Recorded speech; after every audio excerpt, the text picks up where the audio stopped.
All right, so observation of the day would be hypermobility. People come in with hypermobility and they might view it as a negative. I personally view it as a positive because I can do crazy, stupid things with my body, and as long as I work out 2 days later, I'm fine. If I don't work out, I'm going to be misery for a week. So I have several clients. There's tons of people around me that are hypermobile, and the biggest thing to take away with hypermobility is you have to shorten the chain with what you're stretching. So people with range of motion in their shoulders, they have full range of motion. I can't do any testing with it. I can't even feel like a slightest variation of how the shoulder functions because they're so loose jointed with that. Maybe like EDS type of thing.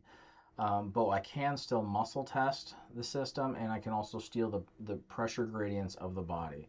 So my client today was more um, tight here. She had a containment issue. Everything that she did, whether it was iliopsoas engagements, core engagements, trying to like power up the chest wall and getting testing this system, her stomach would always distend.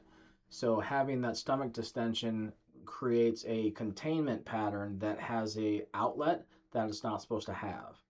So also with this person is that she doesn't breathe with a rib cage, and she'll hold her breath a lot. So as she's basically as we're doing like a scaling stretch, she would just like hold her breath, and I'm like, you have to breathe, and she'd be, and then the pec minors would pick up. I could feel that whole rib cage system flare, and she's only basically working in an upward fashion. She wasn't have that 360 diaphragmatic breathing at all.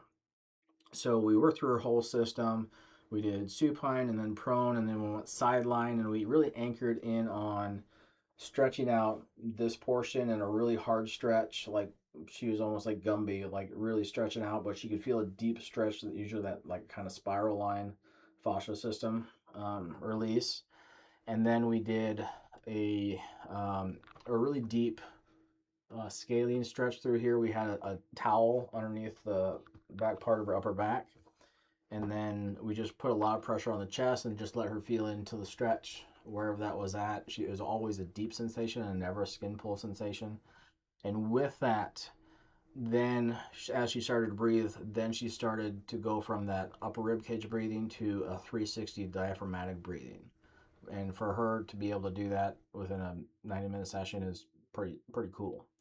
So if you're hypermobile, you have shallow breathing. Bands do affect your body, and you need to do breathing exercises as a way to look at the body maybe differently than what you have been doing in the past.